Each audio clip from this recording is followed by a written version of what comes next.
دوسری چیز جس سے کہ انسان کے اوپر اللہ کی رحمت برستی ہے اس کو کہتے ہیں استغفار. استغفر اللہ ربی من کل ذنب واتوب الیہ. قرآن مجید میں اللہ رب العزت نے حکم فرمایا واستغفر اللہ، استغفار کرو.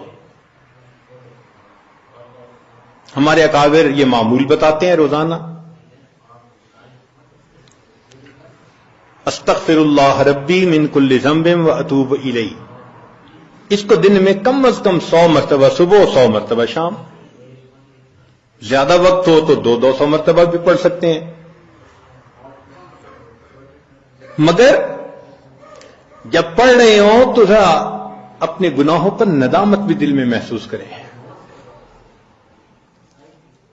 یہ نہ ہو کہ زبان پہ استغفار چل رہا ہے اور دن میں گناہوں کے خیال چل رہے ہیں. رابعہ بصریہ رحمت اللہ علیہ فرماتی تھیں استغفارنا یحتاج الی استغفار، کہ ہم ایسا استغفار کرتے ہیں کہ اس کے اوپر ہمیں استغفار کرنے کی ضرورت ہے.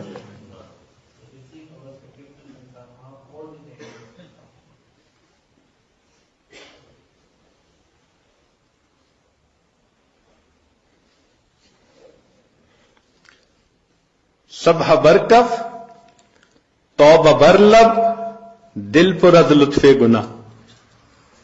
ہاتھ میں تسبیح، زبان پہ توبہ اور دل گناہ کی لذت میں پڑا ہوا ہے. معصیت را خن میں آیت بر استغفار ما، میرے استغفار کے اوپر تو گناہ بھی کھڑا ہنس رہا ہے. تو ایسا استغفار نہ ہو. صحیح ندامت کے ساتھ ہم استغفار پڑھیں تو اللہ تعالی کی رحمت برسے گی. دلیل قرآن عظیم الشان،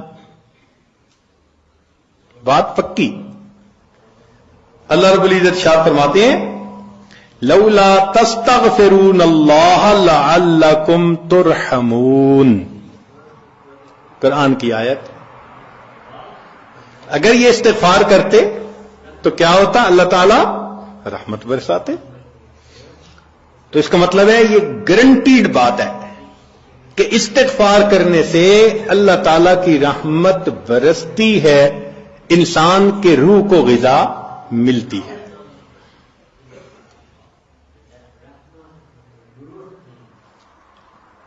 پھر تیسری چیز جس سے کہ اللہ تعالی کی طرف سے رحمت اترتی ہے، درود شریف کا پڑھنا. حدیث مبارکہ میں آتا ہے جو شخص ایک دفعہ درود شریف پڑھتا ہے اللہ تعالیٰ 10 رحمتیں اتارتے ہیں. تو 10 رحمتوں کا اترنا اس بات کی دلیل کہ روح کو غذا ملتی ہے، نور اترتا ہے انسان کے اوپر. ہمارے مشائخ نے فرمایا کہ 100 مرتبہ صبح اور 100 مرتبہ شام، کم از کم اتنا تو درود شریف ضروری پڑھ لیں.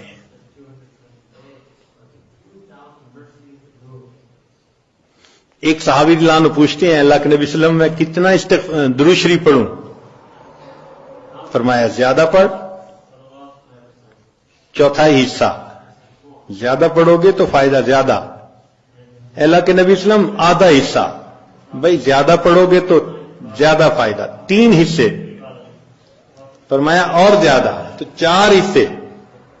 جب انہوں نے کہا کہ میں پورا وقت درود شریف پڑھنے میں لگا دوں گا، نبی اسلام نے فرمایا اذن یغفر لک ذنبک، تیرے گناہوں کو بخش دیا جائے گا اور تیرے غموں کو تیرے سر سے اتار دیا جائے گا.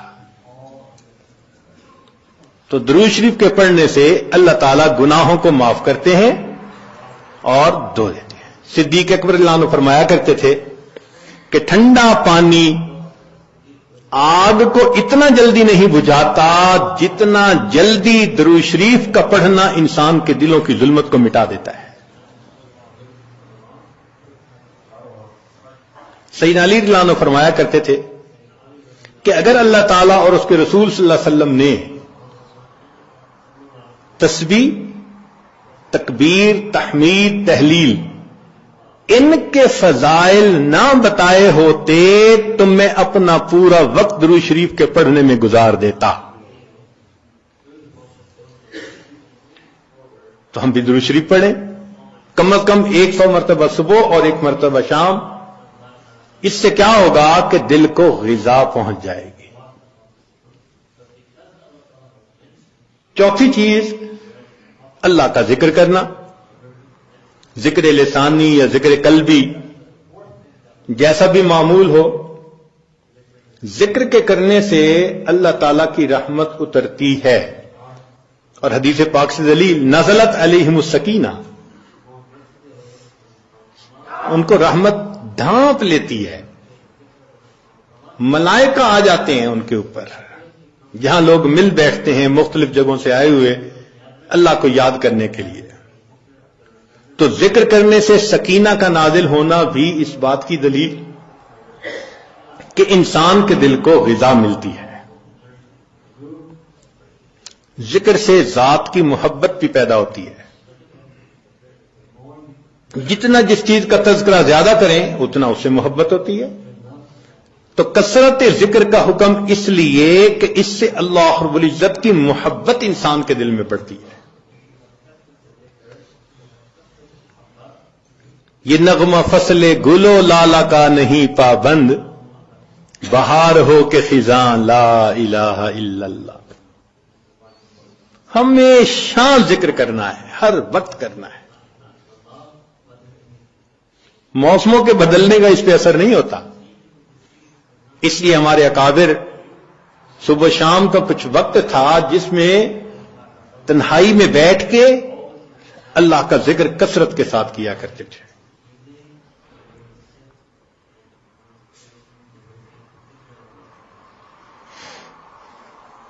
پھر پانچویں چیز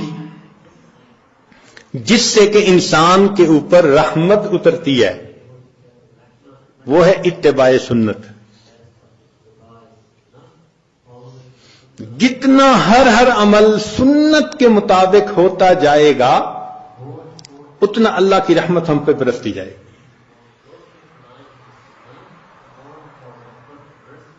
جتنا ہر عمل سنت کے مطابق. اس لیے ہمارے سلسلہ آگیا نقشبندیہ میں بیعت ہونے کے بعد پہلا کام یہی بتاتے ہیں، ہر کام کو سنت کے مطابق کرنا ہے.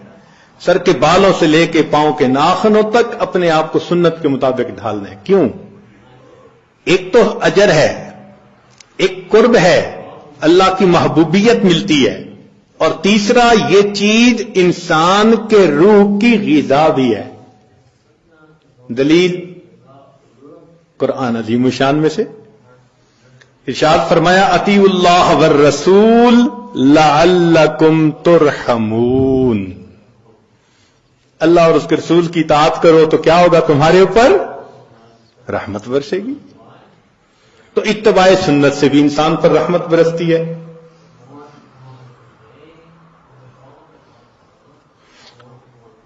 پھر چھٹی چیز اہل اللہ کی صحبت اختیار کرنا. قرآن مجید میں تو حکم دیا گیا یا ایھا الذین آمنوا اتقوا اللہ وکونوا مع الصادقین. یہ کونوا حکم ہے، اور حدیث پاک میں بھی حکم دیا گیا.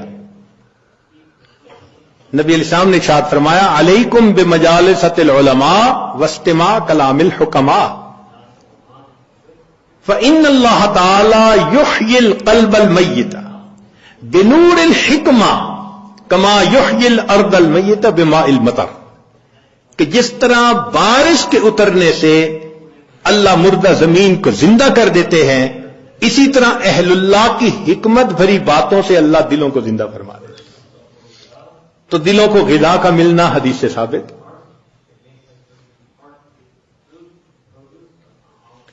اس لیے تو فرمایا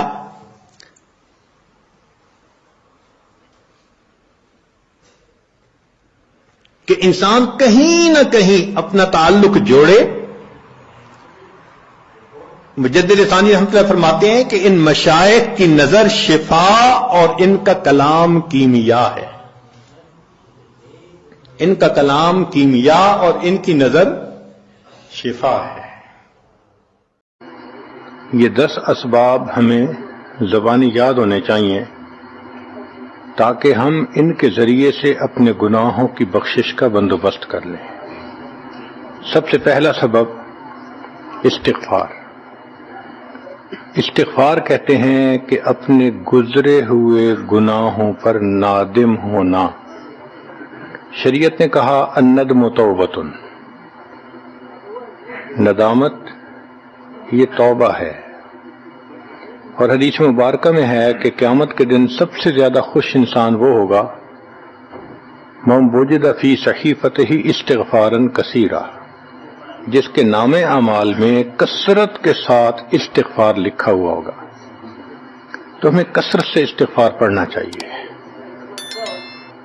چنانچہ ایک شخص حضرت حسن اللہ عنہ کے پاس آیا، حضرت بہت گناہگار ہوں، کوئی عمل بتائیں. فرمایا استغفار پڑھو. ایک اور آدمی آیا، حضرت بارش نہیں ہو رہی، کوئی عمل بتائیں. فرمایا استغفار پڑھو. پھر ایک آدمی آیا کہ حضرت بہت قرضہ چڑھ گیا، دعا کریں کہ کوئی اسباب بن جائیں رزق کے، مال کے، تاکہ قرضہ اتر جائے. فرمایا استغفار پڑھو. پھر ایک شخص آیا کہ حضرت دعا کریں اللہ مجھے بیٹا دے دے. فرمایا استغفار کرو. ایک آدمی آیا میرا باغ ہے، دعا کریں کہ میرا پھل زیادہ لگے. فرمایا استغفار کرو. ایک آدمی آیا میری کھیتی باڑی کی زمین ہے، دعا کریں پانی اندر سے نکل آئے. فرمایا استغفار کرو. اب سننے والا حیران کہ مختلف لوگ مختلف ضروریات آ کر بیان کرتے رہے، سب کے لیے ایک ہی جواب. تو اس نے پوچھا کہ حضرت کیا مسئلہ؟ تو فرمایا کہ دیکھو یہ جواب میں نے اپنی طرف سے نہیں دیا، قرآن مجید سے دیا ہے. اللہ تعالیٰ ارشاد فرماتے ہیں قرآن مجید میں فَقُلْتُ اسْتَغْفِرُوا رَبَّكُمْ إِنَّهُ كَانَ غَفَّارًا. تو سب سے پہلے استغفار کرنے سے گناہوں کی بخشش ہوتی ہے. يُرْسِلِ السَّمَاءَ عَلَيْكُمْ مِدْرَارًا، تمہارے اوپر اللہ بارشیں برسائے گا. وَيُمْدِدْكُمْ بِأَمْوَالٍ، اللہ مال کے ذریعے تمہاری مدد کرے گا. وَبَنِينَ، اور بیٹوں کے ذریعے مدد کرے گا. وَيَجْعَلْ لَكُمْ جَنَّاتٍ، اور اللہ تعالیٰ تمہیں درختوں پہ پھل زیادہ عطا کرے گا. وَيَجْعَلْ لَكُمْ أَنْهَارًا، اور اللہ تعالیٰ تمہارے لیے زمین سے چشمے جاری فرما دے گا. آپ اگر غور کریں تو ہماری روز مرہ کی جو پریشانیاں ہیں وہ انہی میں سے ہیں. کوئی بیٹے کے لیے پریشان، کوئی کاروبار کے لیے پریشان، کوئی قرضوں کی وجہ سے پریشان. اس کا مطلب یہ کہ اگر ہم استغفار کرنے کی عادت ڈال لیں تو ہمیں کسی اور عمل کی ضرورت ہی نہیں ہے. اور یہ عمل قرآن مجید میں بتایا گیا ہے. یہ پروردگار عالم کا کلام ہے. ہم استغفار کم کرتے ہیں، کم از کم 100 مرتبہ صبح اور شام استغفار کا کرنا معمول بنا لینا چاہیے. آپ لوگ ڈرائیو کرتے ہیں اپنے دفتر جاتے ہوئے تو راستے میں جو آدھا گھنٹہ لگتا ہے اس میں کیا کرنا ہوتا ہے؟ بعض لوگ نعت سن لیتے ہیں، تلاوت سن لیتے ہیں، وہ بھی عبادت ہے. لیکن اس سے زیادہ بہتر یہ ہے کہ انسان خود پڑھے کچھ. تو اگر اس دوران آپ استغفر اللہ ہی پڑھتے رہیں تو سینکڑوں دفعہ استغفار نامہ اعمال میں لکھا جائے گا. اور اگر پورا پڑھ لیں استغفر اللہ ربی من کل ذنب واتوب الیہ، تو یہ سونے پہ سہاگے والی بات ہے. تو اپنے ٹائمنگز کو ایسے ایڈجسٹ کریں کہ اس میں درود استغفار کثرت کے ساتھ آپ پڑھ سکیں. کیونکہ حدیث پاک میں یہ فرمانا کہ قیامت کے دن وہ بندہ بہت خوش ہوگا جس کے نام اعمال میں استغفار زیادہ ہوگا. دوسرا سبب ہے توبہ. توبہ اور استغفار بہت قریب قریب ہیں، ان میں لائن آف ڈیمارکیشن ڈالنا تھوڑا ڈیفیکلٹ ہے. مگر علماء نے لکھا ہے کہ استغفار پچھلے گناہوں پہ ریپینٹنس کو کہتے ہیں، اور توبہ آئندہ گناہوں کو کمٹ نہ کرنا، اس کی کمٹمنٹ کرنا، عزم کرنا، اس کو کہتے ہیں. توبہ عزم جازم، ایک عہد کرنا کہ میں نے آج کے بعد گناہ نہیں کرنا، یہ توبہ کہلاتا ہے. تو گویا توبہ کا تعلق آئندہ گناہ نہ کرنا، استغفار کا تعلق پاسٹ کے ساتھ ہے کہ میں نے جو کیا برا کیا، اللہ بس میری غلطی کو پلیز معاف کر دیں. اس کو استغفار کہتے ہیں. اور یہ استغفار کا حکم اللہ رب العزت نے اپنے حبیب صلی اللہ علیہ وسلم کو دیا. فسبح بحمد ربک واستغفرہ، حکم ہے، صیغہ ہے امر کا. اللہ کے محبوب صلی اللہ علیہ وسلم کو اگر یہ حکم ہے تو سوچئے پھر ہمیں استغفار کرنے کی کتنی ضرورت ہے. توبہ ہر بندے پہ کرنی ضروری. چنانچہ کافر ہے تو وہ کفر سے توبہ کر کے مسلمان بن جائے، مومن ہے گناہوں سے توبہ کر کے نیک بن جائے. جو نیک ہے وہ جو اپنے اعمال کے اندر غفلت ہوتی ہے، نماز کی غفلت، ذکر میں غفلت، تلاوت میں غفلت، اس غفلت سے توبہ کرے. اور جو کہے کہ جی میں تو اس سے بھی توبہ کرتا ہوں، تو بھئی ہم جو اعمال کرتے ہیں یہ اس کوالٹی کے تو نہیں کہ اللہ تعالیٰ کے ہاں قبولیت پا سکیں. اب پھر استغفار کرنا کہ اللہ اس کو قبول کر لیجئے، جو کہ اللہ کے محبوب صلی اللہ علیہ وسلم نے فرمایا ما عبدنا کا حق کا عبادتک، اے اللہ ہم نے عبادت نہیں کی جیسے عبادت کرنے کا حق تھا. اگر سید الاولین والآخرین صلی اللہ علیہ وسلم یہ فرماتے ہیں، ہم کس کھیت کی گاجر مولی ہیں، ہماری عبادتیں کیا عبادتیں ہیں. تو استغفار کرنا، توبہ کرنا ہم میں سے ہر بندے پر لازم ہے.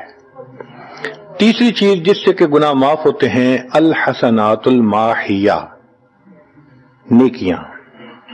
جو انسان نیک اعمال کرتا ہے تو گناہ دھل جاتے ہیں. نیک اعمال کی مثال صابن کی ہے، گناہوں کی مثال میل کی سی ہے. صابن جتنا زیادہ لگتا ہے اتنا میل دھل جاتی ہے. ان الحسنات یذہبن السیئات. یہاں شیطان دھوکہ دیتا ہے. مثلا اگر کوئی بچہ تعلیم پا رہا ہے مگر کوئی گناہ بھی کرتا ہے، تیرے علم کا کیا فائدہ، گناہ تو چھوڑتا نہیں. بھائی اگر گناہ کرتے ہیں تو علم تو الٹا ان گناہوں کو دھوئے گا، وہ علم ہی چھڑوا دیتا ہے تاکہ دھونے کا مسئلہ ہی نہ رہے. اب عورت سوچے گی میں پردہ تو کرتی نہیں، نمازوں کا کیا فائدہ. یہ دھوکہ ہے شیطان کا. بھئی آپ نمازیں پڑھتی رہو، اس نمازوں کی برکت سے اللہ پھر پردے کی بھی توفیق دے دیں گے. تو نیکی نہیں چھوڑنی چاہیے کبھی بھی. یہ سوچ کے جی میں اچھا تو ہوں نہیں، کیا فائدہ. فائدہ ہے. جب اللہ فرما رہے ہیں کہ نیکیاں گناہوں کو دھو دیتی ہیں، بھئی گناہ تو ہم چھوڑتے نہیں اور نیکی آرام سے چھوڑ دیتے ہیں، یہ کہاں کی لاجک ہے. تو اس لیے نیکی بھاگ بھاگ کے کرنی چاہیے. اگر گناہ ہیں تو نیکی اور زیادہ کریں تاکہ نیکی کی برکت سے گناہوں کی ظلمت ختم ہو جائے اور دھل جائے. حدیث پاک میں ہے بندہ گناہ کرتا ہے لکھ دیا جاتا ہے، دوسرا گناہ، تیسرا، 5 گناہ کرتا ہے، پھر اس کے بعد وہ ایک نیکی کرتا ہے تو نیکی والا فرشتہ کہتا ہے کہ دیکھو اللہ کے ہاں دستور ہے من جاء بالحسنۃ فلہ عشر امثالھا. اس کو 10 نیکیاں ملنی تھیں، تم نے 5 گناہ لکھے ہیں نا، اچھا تم 5 گناہ مٹا دو، میں نامہ اعمال میں 10 نیکیوں کی بجائے صرف 5 نیکیاں بیلنس وہ ڈال دیتا ہوں. چنانچہ 5 گناہ مٹا دیے جاتے ہیں، 5 نیکیاں نامہ اعمال میں لکھ دی جاتی ہے. اس لیے خوب نیکی کرنی چاہیے تاکہ اللہ تعالیٰ گناہوں کی ظلمت سے ہمیں محفوظ فرما دے. چوتھی چیز جس سے کہ گناہ معاف ہوتے ہیں، دعاء المؤمنین للمؤمن. جو ایمان والے ایک دوسرے کے لیے دعائیں کرتے ہیں اس سے بھی گناہ معاف ہوتے ہیں. چنانچہ عمر لانو جا رہے تھے عمرے کے لیے، نبی علیہ السلام نے فرمایا اے بھائی ہمیں اپنی دعاؤں میں نہ بھولنا. تو نبی علیہ السلام نے امت کو تعلیم دی کہ ایک دوسرے کو دعاؤں کے لیے کہنا چاہیے. یہ بہت اچھی عادت ہے کہ جب کسی سے ملیں جی ہمیں اپنی دعاؤں میں یاد رکھیں. والدین کو کہنا، بڑوں کو کہنا، دوستوں کو کہنا، کیا معلوم کس کی مانگی ہوئی دعا کام آ جائے. اس دعا کا فائدہ ہوتا ہے نا، تبھی تو قرآن مجید میں دعا سکھائی گئی. ربنا اغفر لنا ولاخواننا الذین سبقونا بالایمان. اے اللہ جو ہم سے پہلے ایمان والے چلے گئے ان کی بھی مغفرت فرما دے. تو فائدہ ہوتا ہے تو قرآن نے دعا سکھائی ہے نا. تو ایمان والوں کی دعاؤں سے دوسرے ایمان والوں کو فائدہ ہوتا ہے. حدیث پاک میں ہے دوست کی دعا دوست کے پیٹھ پیچھے رد نہیں کی جاتی. کیوں؟ اس میں خلوص ہوتا ہے.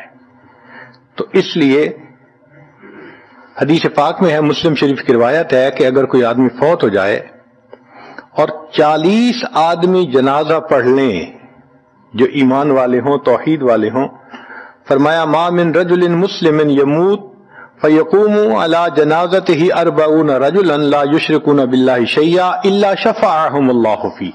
اللہ 40 بندوں کی نماز جنازہ کو قبول کر کے میت کی مغفرت فرما دیتے ہیں. پانچواں عمل ما یعمل للمیت من اعمال البر. ہم اپنے فوت شدہ لوگوں کے لیے جو نفل کے کوئی نیک کام کرتے ہیں اس سے بھی ان کے گناہ معاف ہوتے ہیں. مثلا صدقہ کر دیا، قرآن پاک پڑھا، ان کو بخش دیا، ان کی طرف سے عمرہ کیا، حج کیا، ان نفلی اعمال کا ثواب ان کو ملتا ہے. اس کی وجہ سے ان کے گناہوں کو معاف کر دیا جاتا ہے.